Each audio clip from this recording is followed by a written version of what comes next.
passivity kahangnaangde angtana karane dennaangde angtana veten sunangnaangde angtana jape kyaman mangde angtana jape kita akaire angtana jape paide vaire angta karan kite bilalai take angtana pain jaye eho angtana jana kohe bahut kahe bahut hoye bada sahe pucha tao uche upar ucha nao e bada ucha hove ko angtana veten suna.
Salam. All right. Happy full moon. It is the Aries full moon today. It is 29th of September, 2023. Getting ready for all kinds of fun stuff. There's some cool shit happening. All right. So first and foremost, the ever repetitive statement: full moons are for release. Full moons are for removing the things that are no longer necessary. And it's not just that. We also have the natural cycles of the moon, which play into a very specific kind of energetic interplay. So we have, it's no longer Virgo season, and yet everything has to be perfect. So the full moons are about release, but if we think about it in terms of cycles, we have the new moon, or we have the start. So we have the start of something, a seed, an idea, a thought, a beginning of some sort or another. And as we're moving forward, the seed is sprouting. We're moving out of the shell, but not out of the ground yet. So the first quarter is that time where the seed is germinating. It's beginning to gather energy. It's consuming resources and starting to actually expand outside of its initial confines, that initial shell. And then it gets to the first quarter moon. That's like the seed. That's the seedling breaking ground. That's where the first interaction with the outside world happens. So the idea makes it from being inside of your head and kind of formulating and just working around to the point where it's actually starting to interact with people. So think about, you're planning something, you're building something, you're doing something, and the first time that you have that interaction, the first time you share that idea with a friend, or the first time you start to show your project to someone else in its progress, that is the first quarter moon. That's that first quarter phase where the thing starts to become affected by the world around it, but it's still very much its own thing. It's still very much its own identity, and it's yours, right? It's yours. It belongs to you still. And then we continue to move and we get to the full moon. And the full moon is the place where it has reached its full instance of growth. It is a full body at this point. It is everything that you can make it. Everything that you can put into something happens in the first half of the cycle. And then the full moon phase is where basically you're letting it go. It's like it's no longer yours at that point. It becomes yours and everyone else's. It becomes yours and everyone else's because it's now being affected by the opinions, the ideas, the investments, the time and energy of other people. So you're creating a business. We have the seed, the first instance of you thinking, God, I should do that. And then you start doing it and you start to build it and then you start to share it with other people and people are reacting to it. And so you're adjusting it as it needs to be adjusted so that it can interact with the world in a better way. And that's that second quarter phase. And or technically it's called the first quarter phase, but it's the second quarter of the cycle. The first quarter phase where it's interacting and being affected by other people, and then we get to the full moon and it starts to be affected to such an extent that it is now its own entity. It has its own identity, it is its own entity, and it has its own type of interaction with the world. It has reached its fullness as you can create it. And then it begins to move out into the world in its own right, in its own energetic signature, its own frequency. It's now set. And then, then it continues. It wavers not wavers. Well, it wanes. It wanes. It's no longer yours. It's given away. It's released to interact with the world on its own. And then the natural cycle moves on to the third quarter phase, which is the fourth quarter of the cycle. The third quarter moon kicks off that last phase where it moves back into the realm of dream and beginnings or endings. It's all the same. It all mixes together in there. So anyway, we're at the full moon phase. We're at the part where we get to let it go. And that's in a practical sense of you're building ideas and you're allowing them to go into the world on their own because they've formulated their identity and they can continue forth in a flourishing manner. It no longer actually, it's interesting. In terms of a project or a business or something, you're creating it and then you release it and then you return to the dreams. Not necessarily the business. Obviously, you want the business to carry on forward or you want the project to continue to be in the world, but then you return to that dream state, that dream phase in the last quarter of the cycle. So we're now at the full moon, where we're releasing, we're letting go, we're allowing for our dreams and aspirations to become their fullest extent of themselves and actually be in the world in a way that's meaningful and effective. So what is today's full moon? Today's full moon is Aries. So we get this energy of beginnings, interestingly. Aries is the beginning of the zodiac. It's where the first instance happens. It's where ego first comes onto the field. The phrase that best encompasses Aries is I am, is purely existence. And it's the, I say ego, and I say this a lot, I'm like ego, the necessary ego, the thing that makes you want to actually exist in the world happens first in Aries. So I, ego, am existing. I exist. And so we have this full moon in Aries where we're looking at the things about our egoic self that shouldn't be left unchanged. So we have to find the spaces of our own ego which are getting in our way. We can find the spaces within our own selfishness or self-centeredness that are not allowing us to move forward. And at the same time, because it's a full moon, there's energy in Libra. We have the sun in Libra. So we get this polarity where we're trying to find the middle ground between I and other. So the moon in Aries gives us the internal space, the internal understanding of I. What do I need? What am I thinking? How do I feel? What is my experience of the world? And then we have the Libran sun giving us the necessary light of how does that work with other people involved? Is I compatible with they and or we or us or whatever, however you want to say it. So we're focusing a lot on the relationship between self and other. We're focusing a lot on the polarity of discovering your own needs and wants and understanding how that affects other people around us.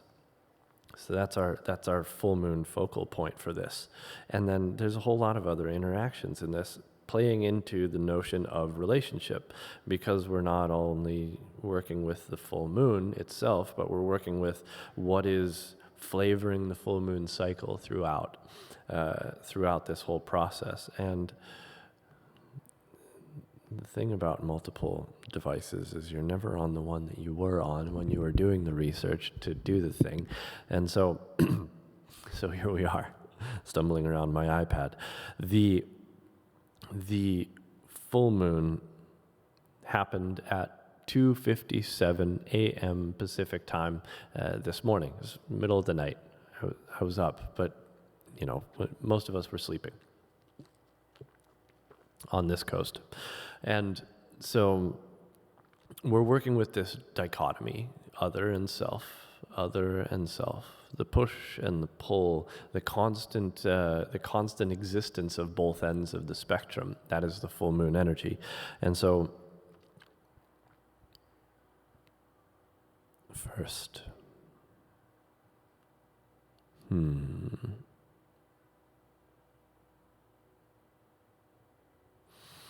well, first we'll look at Mars. So we have Mars in Libra. Mars is this planet of action and the exertion of will, and it is the ruler of Aries. So if you have no will if there is no ego. So naturally, ego first exists in Aries, and the will which it exacts on the world is Mars, the ruler of Aries. So we have Mars, that which rules our willful action, our willful movement forward, and that Mars energy finds itself playing out in the field, in the theme of Libra. It's technically its detriment, because the planet in its rulership is powerful. The planet in the polarity of its rulership is in its detriment, which is an old way of saying it, but it's a necessary way of saying it, because it does create a certain amount of challenge. It creates an amount of inability for the Mars energy to be expressed and exacted in a way that's most potent. So Mars wants the will, to be exacted. Libra holds that will back, holds that exactation of will back from the world, because the world has its own will, its own wants, its own needs, its own experiences. Mars in Libra makes it hard for us to decide what it is that I need to do. So decision making is affected in this, and the full moon gives us the things, gives us all the things that both, one, reveal to us where our ego is entirely too single-minded, stuck, and otherwise toxicified. We'll just say, yeah. Mars in Libra shows us those parts, and also the parts of us that hold back, because the world would hold us back, or so we think. We assume that we are an analog of the world, therefore we think that things the world will think are actually what we think. It's bullshit, basically, some of the time, most of the time.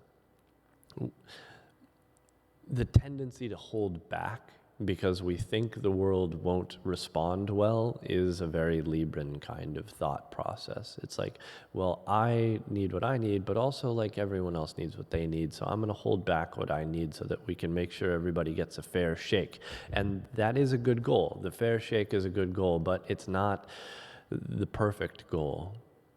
The perfect goal is to ensure that the way in which I'm getting what I need is also fair.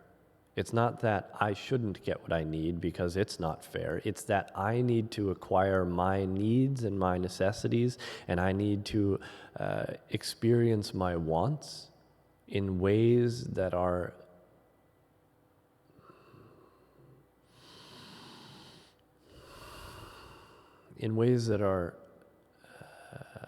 appropriate for the world. Appropriate is the wrong word. I'm looking for a word and it's not coming out. It's not floating up out of my gray matter. Probably because I was up at 2:30 in the morning. So we have this energy of, what do I want? What does the world want? How do I exist in a way that is effective for me and appropriate and exciting and enjoyable and fulfilling for me, my ego, my necessarily egoic self, and how do I get that without tearing around, destroying things around me? Because, obviously for energy to be created, or for energy to move, certain things must be destroyed so that other things can be created. So how am I creating a balance within my own self, within my own life, where I am creating and destroying of my own accord without, unnecessary what's a good, God, there's a great word. Collateral damage. There we go. 2 words. Collateral damage. We're trying to do what we need to do without an entirely messy bunch of collateral damage. So the full moon gives us that. It lets us release some of the things that our ego thinks we need, but we don't actually need, and it lets us seek the things that we want and that we need. So then we just have to focus on not destroying everything around us. And it's interesting because we're moving into the eclipse cycle very soon. So the next lunar day is a solar eclipse. It's the new moon in Libra. It's the new moon in Libra, so we have that energy bringing us back into a very specifically new cycle of relationship, a new cycle of understanding how we relate to other people, because these eclipses are very long cycles. We have, we have the 6-month cycle in between eclipse seasons, and then we have the 9-year cycle where the next eclipses will happen in the polarized essence. So we'll get a solar eclipse in Aries in 9 years. So in theory, sometimes it doesn't balance out like that. It has to do with the moon, and the moon doesn't always follow the plan that you think it's going to plan. It's not precisely the same mathematical happening that everything else seems to go by. So the moon is a little less predictable, which is why we love her. It's fantastic. So we have these long cycles. Right now we're bringing us into a new moon solar eclipse in Libra. So it creates a void. What we thought about relationships, what we thought about the ways that we interact with other people, what we thought we knew about other people can suddenly and very dramatically and very drastically shift. Things can just disappear out of the entire zeitgeist, out of the entire way of collective thinking. That's why these eclipses are powerful. It's like you look back and you're like, when did that go away? It wasn't even noticed because it was such a complete shift away from certain things that it's not even noticed by anyone. It's like it is a timeline shift. You're like jumping from this timeline where this is the reality into a different timeline where the reality entirely shifts into a new trajectory. So those are the eclipses. They're very powerful. They're very intense, especially if you have things that line up with the eclipses. So if you're a Libra, or if you have planets in Libra powerfully close to the eclipse, which I'll talk more about that later, not today. It's a big fucking time for you. But any of the cardinal signs, so we have Aries, Cancer, Libra, Capricorn, all very heavily affected by this eclipse, this first eclipse. And then we get the fixed signs heavily affected by the second eclipse, which happens in Scorpio and Taurus polarity. It's a full moon in Scorpio. A full moon in Taurus. And so yeah, it's It's a big month coming up the next month. But this cycle, this is the part where we have the opportunity to shed our relational misalignments. There's a very powerful reason why it's a really great fucking time for it too. So we have Mars in Libra, bringing about will and decisive action, decisive loosely defined, but willpower and decisive action playing out through the field of Libra. So relationships become very specifically forthright if you let them. So you can project your will into the relational field in a way that is effective if you're actually focused on what you want and what you need. Now, if you don't know what you want and what you need, then I don't know what the fuck to tell you. Just do the work, figure it out. But if you're trying to exact your will upon things that are fighting back, then, well, obviously there's something to be worked out there. You have to work with the other parties. You have to work with the other people. You have to work with the relationships that you exist within, and you also have to work on the relationship with yourself so that the relationships that you get aren't shit. You have to know what you want and need. You have to know what you want and need. You have to know what you want and need. You can repeat that to yourself over and over again. I must know what I want and need. I know what I want and need. And so we let some things fade away. We let things disappear. We let things release from us in regards to the ways that we relate to other people. And in that process, we become more completely formulated, more completely informed. We move ourselves more into formation by understanding ourselves better and asserting our will according to that, not according to some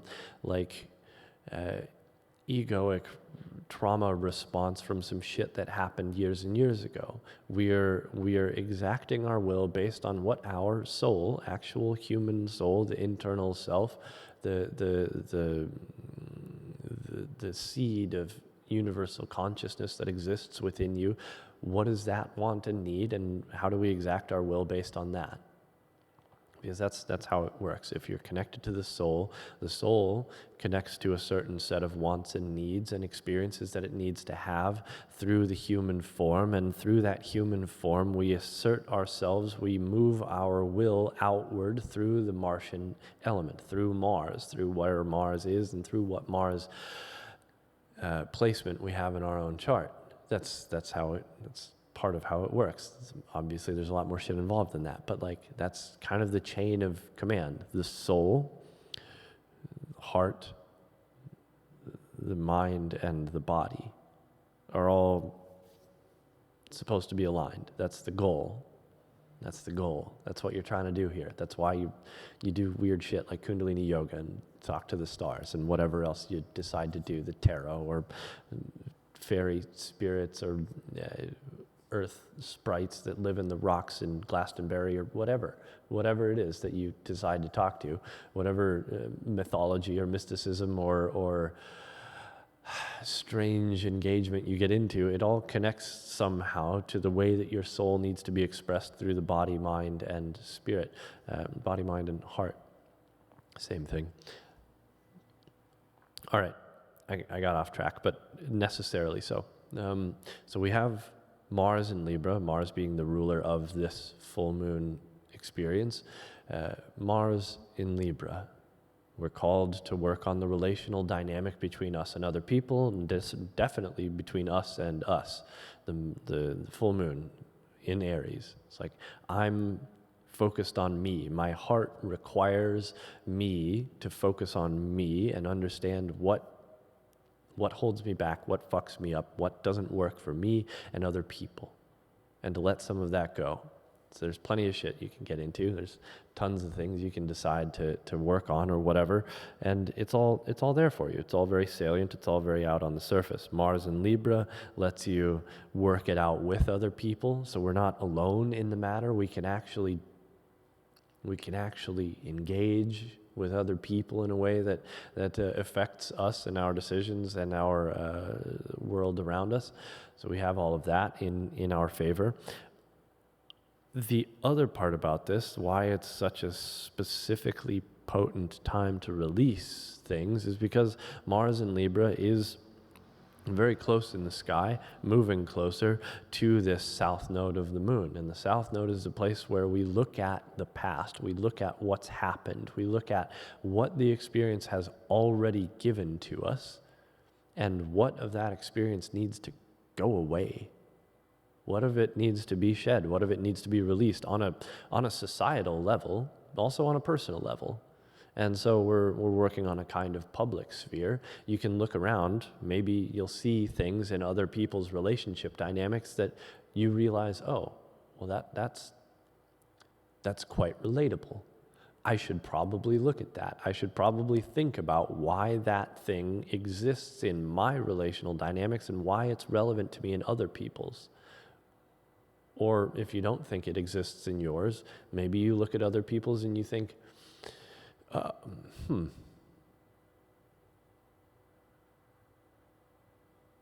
should think about this for a while and wonder why it's relevant to me.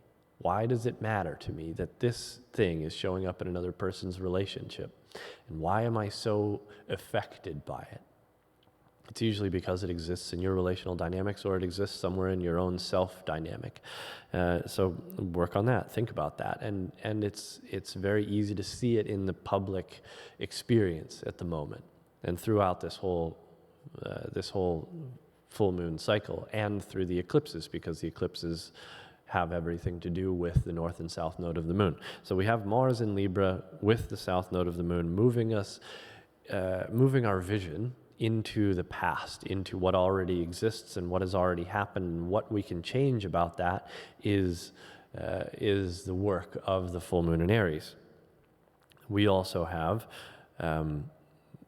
importantly, today, specifically today, later today, actually, wait, it might have already happened. It happened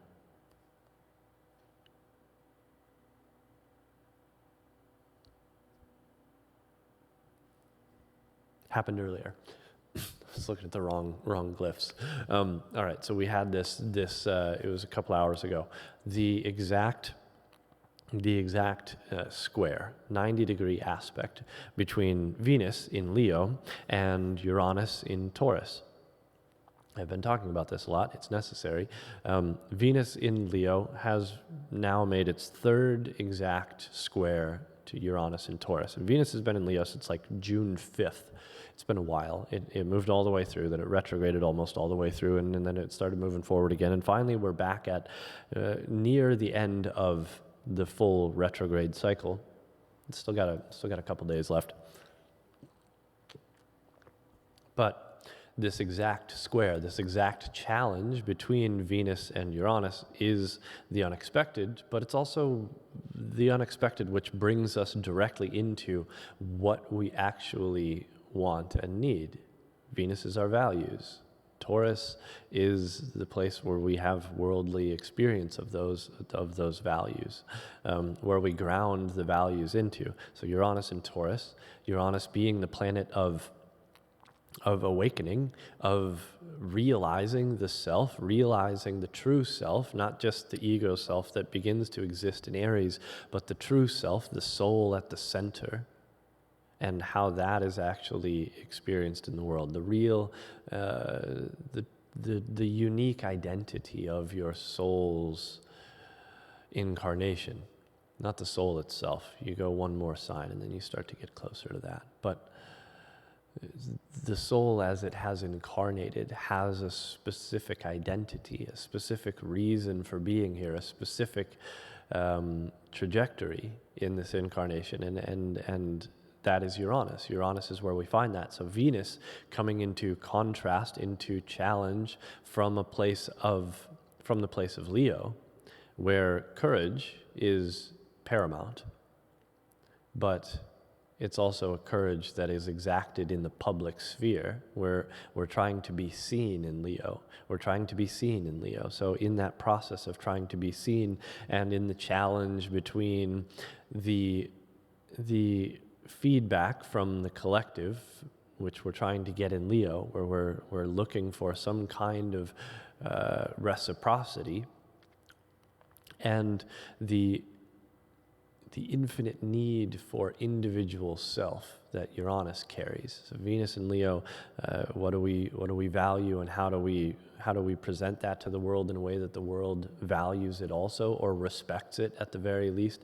And Uranus bringing us this seed of actual true self. So there's an exciting opportunity to be fully you. And it's also it's wild. It's unexpected. Things can happen in relationships that had absolutely no fucking grounds to be happening in the first place ever, and they just poof, they happen. So understand, and that may not just be in relationships, but Venus is very much about those relationships. It's anything that is a creative endeavor. Venus and Leo bringing us the creative spark that happens. Could be, could be children, could be art, could be business, could be the creative process of literally just wandering around in your own mind. It doesn't matter. Venus squaring Uranus brings about the unexpected, the sudden awakening to something. And this third pass is the pass that shows us what we've been working on.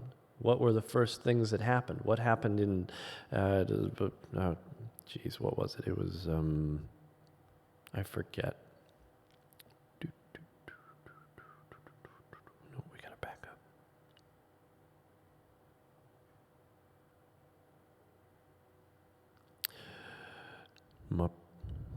So we had the second time was in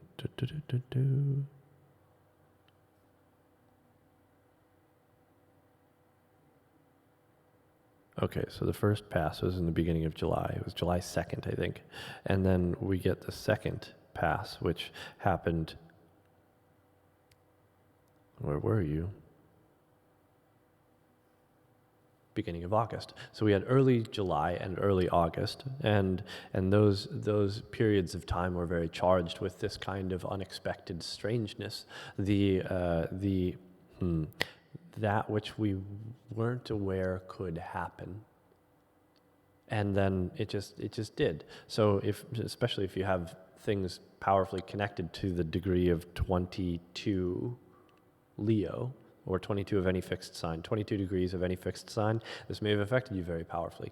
So looking back to the 2nd or 3rd of July, and specifically the 10th, 8th, 9th, 10th of August, where this energy was very powerful, where this energy was very specifically powerful because it was where Venus was slowing down nearly to a stop. So the slow-moving planets, or the slow-moving portions of the retrograde, are where things are most potent.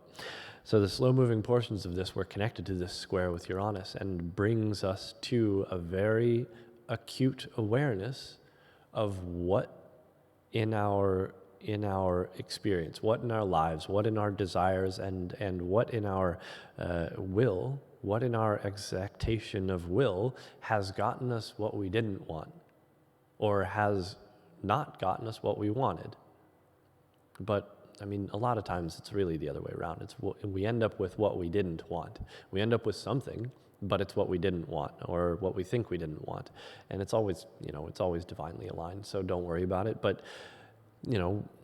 we end up with something other than what was expected, and those are the things where we have to look at, okay, what do we actually want?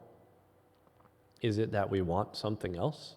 Is it that we didn't actually want what we thought we wanted? And those are the kinds of questions you have to ask, and figure out, like, what's the truth of the matter, so that when you're seeking what you want, what you actually want comes to you.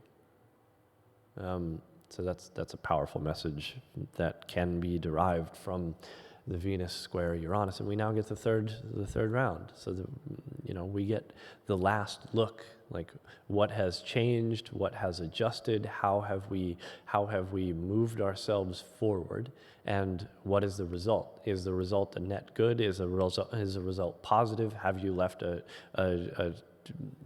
torrential hellfire behind you in the process of destroying something that wasn't meant for you? Or, have you made a nice, pretty little brick road out of all of the things that you thought you wanted, and you're just going to keep going down that path?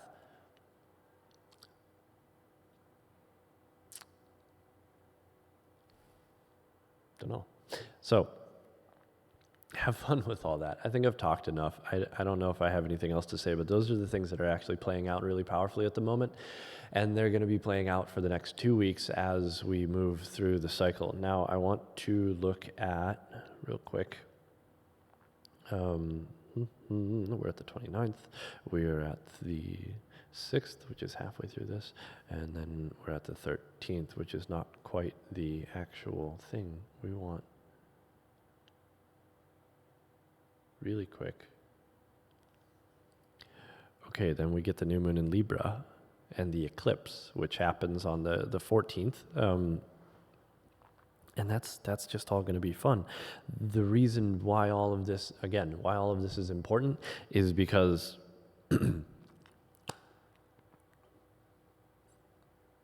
we're all working with relationships, right? We're working with relationships. Venus square Uranus changes the way that we relate to ourselves and other people. The full moon in Aries changes the way that we relate to ourselves, and Mars in Libra with the South Node affects how we relate to other people and how us as an individual exactor of will projects into the world onto other people's field. And how does that all work? How does it all mishmash together? And so we get a lot of relational dynamics coming into play. We get a lot of this change in the way that we relate. Now, Venus will finally have moved into Virgo. I think it does so on the 10th of October. But Venus moves into Virgo, and we get a new way of working on what our relations are. So Venus begins then to focus us on how do we better ourselves. And as we're moving into that new energy of Venus, how do we bring ourselves more completely, more perfectly, more appropriately into the world, more beneficially into the world? More mutually beneficially into the world. It's like, how am I pushing myself into the world in a way that benefits myself and other people? That's the Venus and Virgo energy. And the eclipse in Libra brings us very powerfully into all of that. Your shoes are on, dear. Your shoes. So, and also, I'm about to finish up.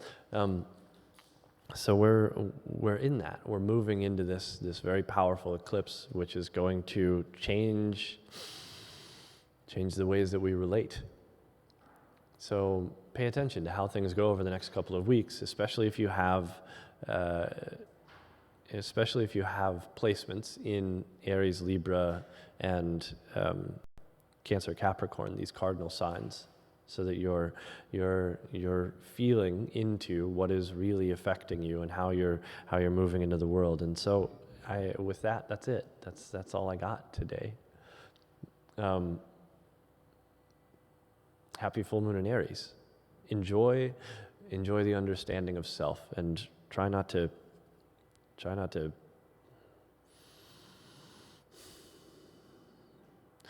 give too much up for the sake of other people.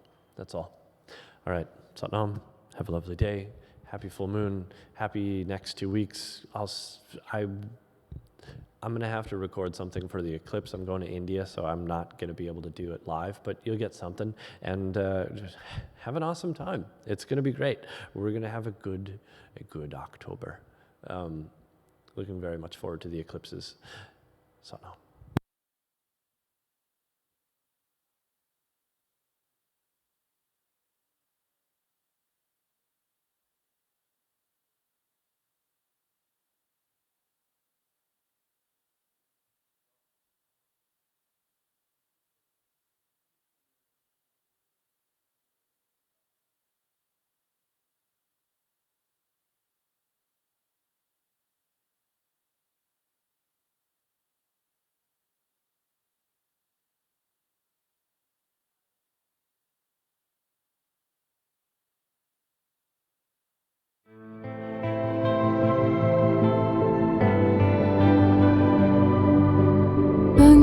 positivity.